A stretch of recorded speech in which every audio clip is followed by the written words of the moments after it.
নমস্কার। প্রাণারামের মাধ্যমে সম্প্রচারিত ভারত কথার গ্রন্থি মোচনে 517তম পর্বে আপনাদের সবাইকে জানাই সাদর সম্ভাষণ। মহামতি অনন্তলালের পরম আশীর্বাদে আমরা প্রতিদিন শুনে চলেছি ভারত কথা। ভারত কথার মধ্যে বিশেষ করে মহাভারতের অন্যতম বৈশিষ্ট্য শান্তরস, কিন্তু তার মধ্যে একটা চমৎকার নাটকীয়তা আছে। নাটকীয়তা আছে প্রত্যেকটি পর্বে এবং প্রত্যেকটি ঘটনার মূলে। সেই নাটকীয় রস আমাদের কিন্তু একটু খেয়াল করে যদি আমরা দেখি তাহলে বুঝব যে মহাকবি ব্যাস কেবল মনুষ্য চরিত্র বিশ্লেষণেই নিপুণ ছিলেন না, তিনি যে কেবল বিরাট একটি মহাকাব্য রচনা করেছেন তাও নয়। তার মতন প্রজ্ঞাবান পুরুষ সেকালে কেন একালেও পাওয়া মুশকিল। আর যে কথাটা প্রথমেই বললাম, মনুষ্য চরিত্রকে বিশ্লেষণ করবার যে তার একটা বিশাল ক্ষমতা, ব্যক্ত ক্ষমতা, এই ক্ষমতা খুব কম মানুষেরই আছে, এবং আছে বলেই তিনি তার রচনার মধ্যে অন্যান্য সমস্ত উপাদান যেমন সহজে আনতে পেরেছেন, তেমনি সেখানে একটা নাটকীয় বা নাটকীয়তাও বা নাটক বৈশিষ্ট্য তিনি এর মধ্যে অনুপ্রবিষ্ট করেছে খুব চমৎকার ভাবে। যে কোনো ঘটনাই এখানে ঘটে একটা ফ্ল্যাশব্যাক দিয়ে, হঠাৎ একটা আলোর ঝলকানির মতন তিনি শ্রোতা পাঠকের মুখের উপরে ফেলেন। তারপরে তাদের বিহ্বল দশার মধ্যে রেখে নাটকের পাত্রপাত্রীদেরকে, মূল পাত্রপাত্রীদেরকে তিনি প্রবেশ করান এবং ধীরে ধীরে তিনি নাট্যগ্রন্থি উন্মোচন করেন। এই দিক দিয়ে অতুলনীয় নাটকীয় প্রজ্ঞা।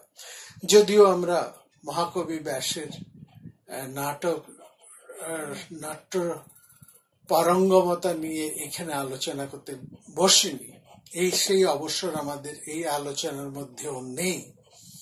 তবু এইটুকু উল্লেখ করে রাখছি আমরা, কারণ আপনারা লক্ষ্য করবেন, বিশেষ করে এখানেও আপনারা লক্ষ্য করবেন যে তিনি কি চমৎকার ভাবে নাটকীয় উপাদানগুলোকে তার রচনার মধ্যে সঞ্জীবিত, সঞ্চারিত এবং উপস্থাপন করেন।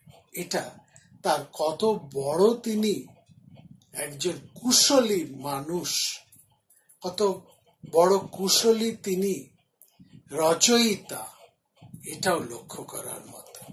তার কাছ থেকেই তো ভাস, হর্ষ, এই সমস্ত বড় বড় মহাকবিরা, কালিদাস থেকে আরম্ভ করে আমাদের অতি আধুনিকতম কবিরাও, লেখকেরাও, প্রবন্ধকারেরাও, চিন্তানায়কেরাও উপাদান পান। মহাভারত প্রতিটি শিক্ষিত মানুষকে কোনো না কোনো ভাবে নাড়া দিয়ে গিয়েছে। তাদের চিন্তার মধ্যে মহাভারতের একটা ছাপ, একটা প্রশ্ন এসেছে সর্বকালে, এই প্রাচীনকালে বটে, তার পরবর্তী সময়েও বটে, বর্তমান সময়ের মধ্যে, এবং আমরা বলবো আগামীতেও আমরা এই লক্ষণ সুস্পষ্ট অবস্থিত থাকতে দেখব।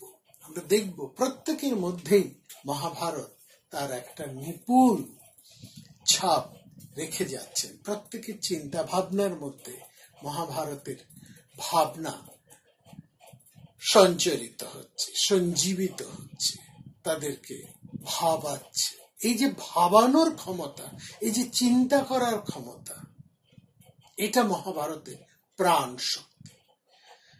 প্রত্যেক মানুষ আলাদা আলাদা ভাবে ভেবেছে, এমন নয় যে সবাই একরকম ভাবে ভাবছেন, একটা ঘটনাকে সবাই একই রকম ভাবে নিয়েছেন, তা কিন্তু নয়।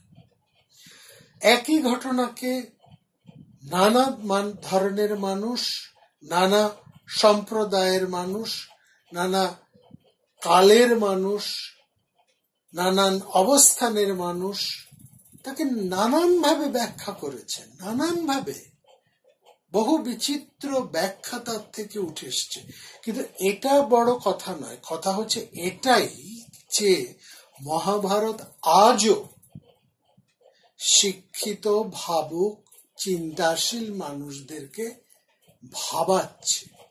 তারা প্রত্যেকেই মহাভারতের মধ্যে তাদের ভাবনার উপাদান কোনো না কোনো ভাবে খুঁজে পাচ্ছে। যারা মহাভারতের সাথে সরাসরি সম্পৃক্ত নয়, তারা মহাভারতীয় কোনো লেখা পড়ে, কারো অনুবাদও সেটা হতে পারে, সেটা যথার্থ অনুবাদ নাও হতে পারে, কিন্তু সেই উপাদান থেকেও তারা তাদের ভাবনার রসদ খুঁজে পাচ্ছে, তাদেরকেও ভাবাচ্ছে। এবং এটাই মহাভারতের সবচাইতে বড় প্রাণ শক্তি, যা পৃথিবীর সর্বস্তরে সমস্ত লেখক, সাহিত্যিক, চিন্তাশীল, বুদ্ধিজীবী, পড়াশুনো করা মানুষ, সাধারণ মানুষ, যারাই এর কিছু না কিছু ছোঁয়া পেয়েছে, তাকেই মহাভারত চিন্তার দ্বারা সংক্রামিত করেছে। এই সংক্রমণ ক্ষমতাটি মহাভারতের কিন্তু বর্তমান কবিদের থেকেও অনেক হাজার গুণ বেশি, অনেক হাজার গুণ বেশি দীর্ঘস্থায়ী। এই কথা বলতে আমাদের কোনো দ্বিধা নেই। চলে আসে আজকের পর্বে। আমরা কথা বলছিলাম সেই উদ্যোগ পর্বে হস্তিনাপুর রাজসভায়, যেখানে আমরা দেখলাম যে ধৃতরাষ্ট্র ভীষ্ম এবং দ্রোণকে সম্পূর্ণ অবজ্ঞা করে তিনি সঞ্জয়কে জিজ্ঞেস করছেন যে আমাদের পক্ষে এত বড় বড় রাষ্ট্রনেতারা এসেছেন, এত প্রচুর পরিমাণ সৈন্য এসে জড়ো হয়েছেন, সেসব শুনে যুধিষ্ঠির কি বলছেন, তার কি অভিপ্রায়, তার কি মন্তব্য? আমাদের পক্ষে যে এত বড় বড় রাষ্ট্রনেতারা এসেছে, এত সৈন্য যোগদান করেছে, সেসব শুনে যুধিষ্ঠির কি বলছেন, তো কি ব্যবস্থা নিচ্ছেন? আচ্ছা, এমন কি কেউ সেখানে আছেন যিনি যুধিষ্ঠিরকে এই সময়ে তার আদেশ শোনার জন্য তার মুখের দিকে তাকিয়ে আছেন? অর্থাৎ কারা তার মুখের দিকে তাকিয়ে আছেন যে যুধিষ্ঠির আদেশ করা মাত্র তারা প্রাণ দিয়ে তা পালন করতে প্রস্তুত? কিংবা এমন কি কোনো মানুষ সেখানে আছেন যিনি এখনো এই ভীষণ ধ্বংসাত্মক যুদ্ধ থেকে সরে আসতে বলছেন যুধিষ্ঠিরকে? হ্যাঁ, এটা ঠিক, দুর্যোধন খলতা করেছে, শঠতা করেছে, এসব তাকে করে, এ সমস্ত করে যুধিষ্ঠিরকে খুব ক্রুদ্ধ করেছে। কিন্তু এসব জেনেও কেউ যুধিষ্ঠিরকে যুদ্ধ থেকে নিবৃত্ত করছে? আমরা বুঝতে পারছি সঞ্জয় মনে মনে ক্ষুণ্ণ হচ্ছেন, বিরক্ত হচ্ছেন তিনি। কারণ সঞ্জয়ের এসব কথা বলতে ভালো লাগছে না। তিনি এই ধৃতরাষ্ট্রের মুখোমুখি হতে চাইছেন না। তিনি ধৃতরাষ্ট্রের মনোভাবকে পরিষ্কার বুঝে গিয়েছেন। এই কি ধরনের মানুষ, তার ধৃতরাষ্ট্রের প্রতি তার এক ধরনের বিরক্তি আসছে। এবং যেহেতু তিনি রাজকর্মচারী, অতএব সরাসরি রাজার মুখের উপর তা বলতেও পারেন না। তার পক্ষে করা যতটা সম্ভব তার যথেষ্ট তিনি করেছেন, ভয়ভীত করেছেন। কিন্তু ধৃতরাষ্ট্র এমনই এক ধরনের মানুষ, তিনি এতটাই লোভের গুড়ে চটচটে হয়ে আছেন যে কোনো মান সম্মান অন্য কিছু তিনি পরোয়া করেন না। তার একমাত্র লক্ষ্য কিভাবে তার ভ্রাতুষ্পুত্রদেরকে প্রবঞ্চিত করে হস্তিনাপুর রাজ্যে 16 আনায় তিনি উপভোগ করতে পারেন। এইটাই হচ্ছে তার একমাত্র চরম লক্ষ্য। আমরা দেখছি এখানে ধৃতরাষ্ট্রের কাছে সঞ্জয় যেটা বলছেন প্রায় একটা খবর দেবার মতন। তিনি খবর আনতে গেছেন, সেরকম ভাবে তিনি বলছেন যারা গরু চড়ায়, ঘোড়া ভেড়া চড়াতে চায়, তাদের থেকে আরম্ভ করে পাঞ্চাল, কেকেও, মৎস্য দেশের সমস্ত সাধারণ মানুষই যুদ্ধের জন্য প্রস্তুত।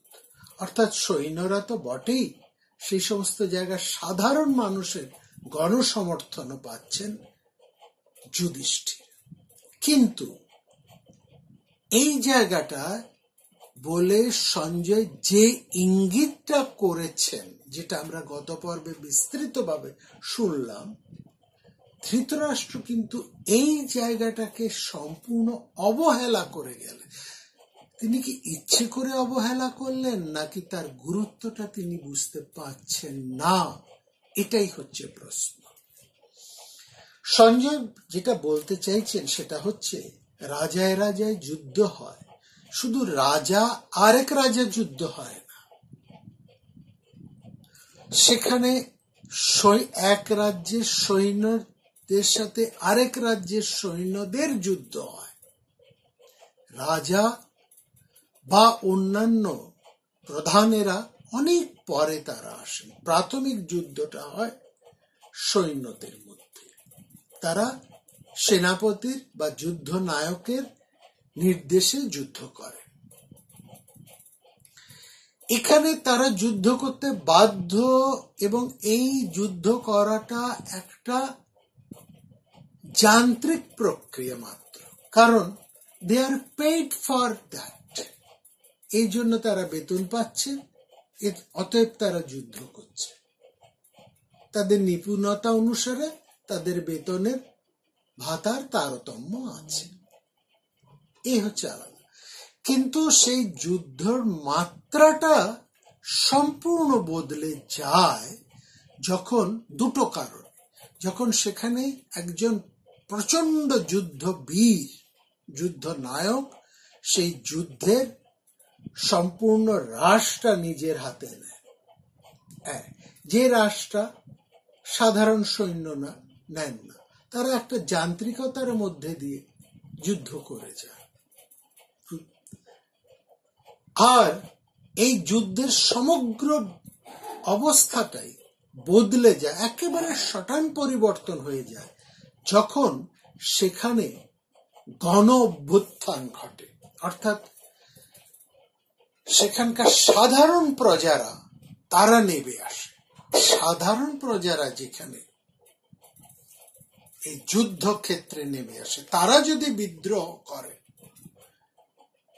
তাহলে অতি ক্ষমতাবান রাজাও কিন্তু তার সহস্র শক্তি নিয়েও যুদ্ধ জয় করতে পারেন না।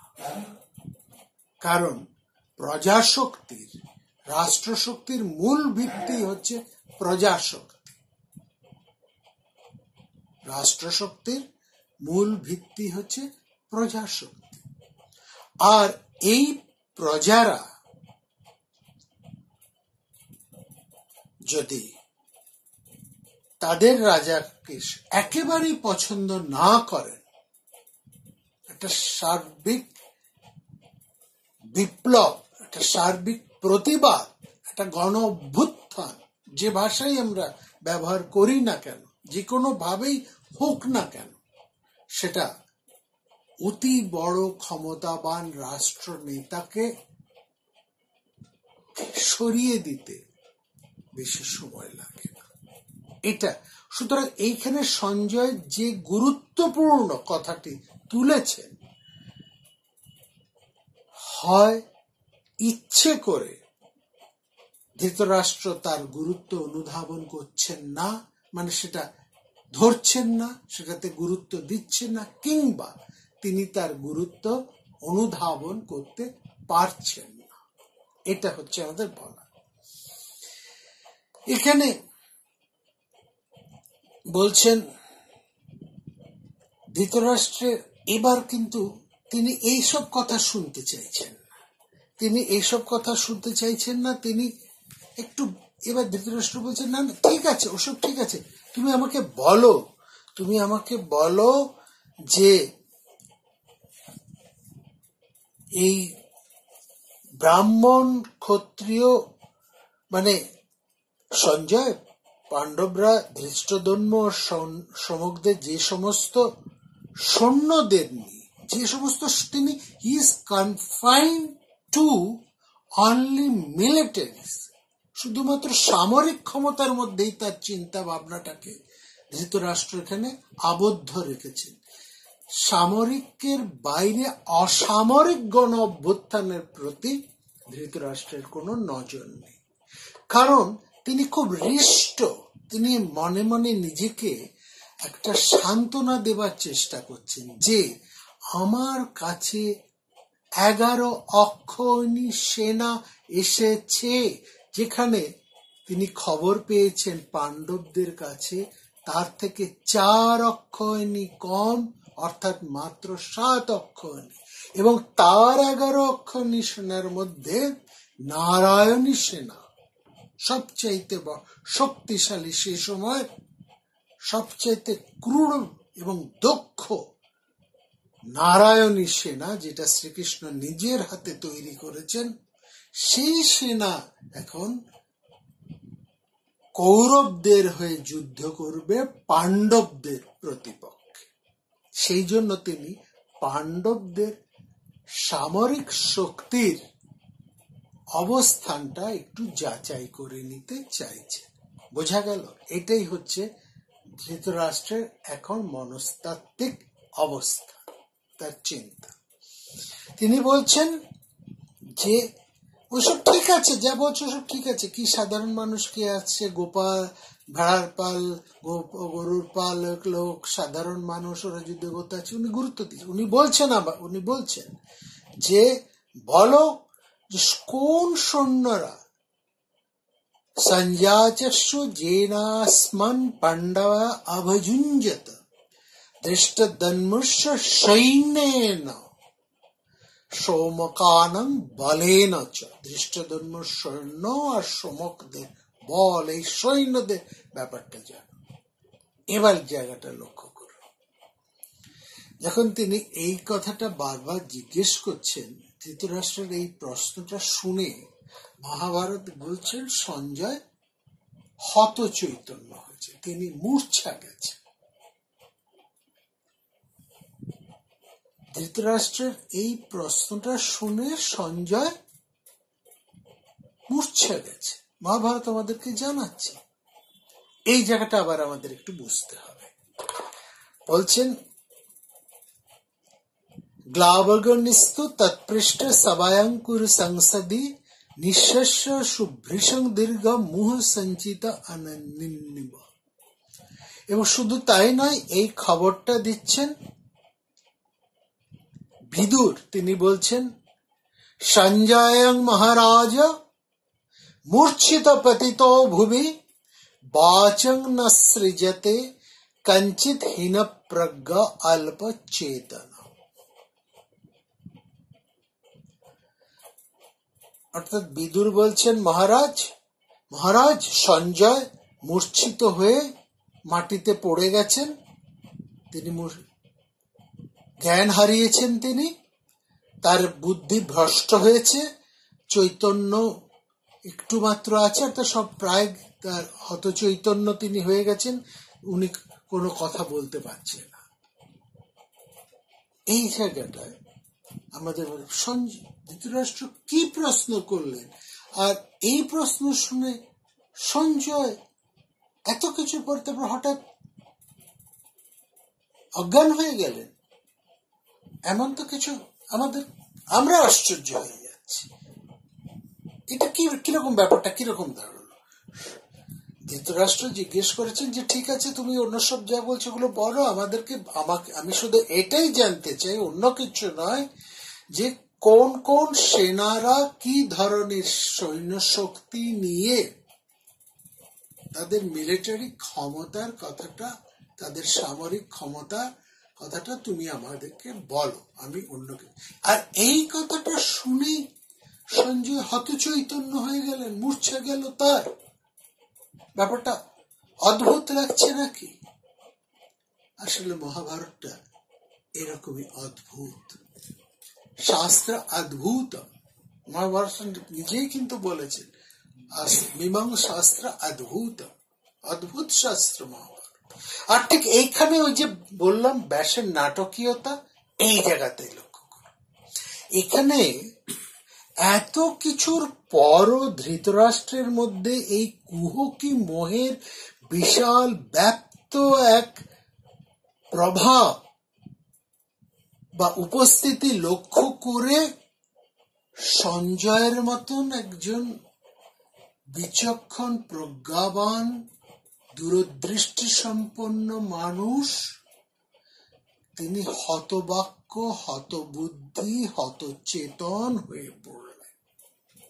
এটা হচ্ছে সঞ্জয়ের মূর্ছাবার বা মূর্ছিত হবার মূল তাৎপর্য। সঞ্জয় বলছে এই মানুষটা কি? সঞ্জয় বুঝতে পারছেন না। ধৃতরাষ্ট্রকে সঞ্জয় পুরোপুরি অ্যানালাইজ করে উঠতে পারছেন না। বলছে এই মানুষটা কি ধাতু দিয়ে গড়া। আমরাও ভাবছি সারা রাত যে ভয় পেয়েছে, যার সারা রাত ঘুম হয়নি, বিদুরকে ঘুম থেকে তুলে এনে সারা রাত ধরে যে বিদুরের কাছে এত উপদেশ, এত পরামর্শ, এত কথা শুনেছেন, সনদ সুজাতর কাছ থেকে এত কিছু শুনেছেন, সেই লোকটা আজকে এইরকম একেবারে পুরোপুরি পরিবর্তন ঘটে গেল তার। শুধু তাই নয়, তিনি একেবারে একটি একটি করে পুঙ্খানুপুঙ্খ ভাবে সৈন্য শক্তির কথা জানতে চাইছেন। অর্থাৎ যুদ্ধ যদি লাগে সেই যুদ্ধটা কেমন হবে, কোন দিক থেকে তার বিপদ আসতে পারে, সেই জায়গাগুলো, তাদের পাণ্ডবদের মূল শক্তির জায়গাগুলো তিনি সম্যকভাবে বুঝে নিতে চাইছেন। আর এই জায়গাটাকে বোঝাতে গিয়ে সঞ্জয় ধৃতরাষ্ট্রের মধ্যে এই মোহর, এক কুহকী মোহর, এক বিশাল ব্যাপ্ত বিস্তৃত অধিষ্ঠান দেখে প্রজ্ঞাবান সঞ্জয় বাক্যহারা, চেতনহারা হয়ে গেলেন। ওই আক্ষরিক অর্থে মূর্ছা যাওয়াটা নয়, তিনি এখানে হত বুদ্ধি, হত চেতন, হত বাক্য হয়ে গেলেন। ধৃতরাষ্ট্রের মধ্যে মোহের এই যেকে বলেছে প্রমাদ বলেছে গেছেন সনদ সুজাতীয়, তার এত তীব্র গভীর উপস্থিতি দেখে সঞ্জয় হতচেতন হয়ে গেলেন, হতবাক হয়ে গেলেন। এইটা হচ্ছে মূল তত্ত্ব। আর এখানেই হচ্ছে ব্যাসের উপস্থিতির বৈশিষ্ট্য বা নিপুণতা, তার তাৎপর্যটা এখানে এই জায়গাটাতে বোঝার মতো যে তিনি কত বড় একজন কুশলী নাট্য ব্যক্তিত্ব, তার লেখার মধ্যে নাটকীয় উপাদানটা কত চমৎকার ভাবে এখানে রয়েছে। এবার শুনুন, এখানেই শেষ নয়, যে মাত্র বিদুর বলছেন ধৃতরাষ্ট্রকে একবার ভালো করে লক্ষ্য করুন, লোকটাকে বোঝা দরকার, ওটা কি ধাতু দিয়ে তৈরি। ভয় পাচ্ছিলেন, এখন তিনি খুঁটিয়ে জানতে চাইছেন। এবার তিনি কি বলছেন, বিদুর কি বললেন? মহারাজ, বিদুর চিৎকার করে উঠলেন, মহারাজ সঞ্জয় মূর্ছিত হয়ে পড়েছেন, অজ্ঞান হয়ে গেছেন, তিনি কথা বলতে পারছেন না। শুনে ধৃতরাষ্ট্র একেবারে হিম শীতল ঠান্ডা গলায় বলছেন যে আমার মনে হয় ওই সঞ্জয় যখন পাণ্ডবদের সাথে দেখা করতে যে গেছিলেন, নিশ্চয়ই ওই পাণ্ডবরা তাকে কথা বলে ভয় দেখিয়ে ভীষণ উদ্বিগ্ন করে দিয়েছে, তার ফলেই তিনি মূর্ছা গেছেন।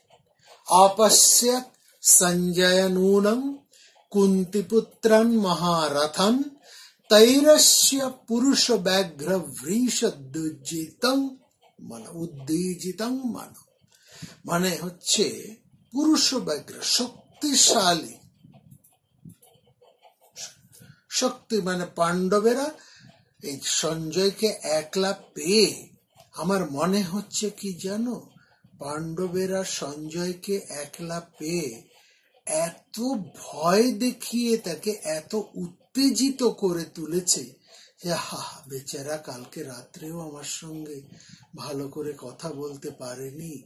আর সেই উত্তেজনা, ভয়, চিন্তা, পাণ্ডবরা তার উপর এত মানসিক চাপ তৈরি করেছে, সেই চাপেই বোধহয় সঞ্জয় মূর্ছা গেছে।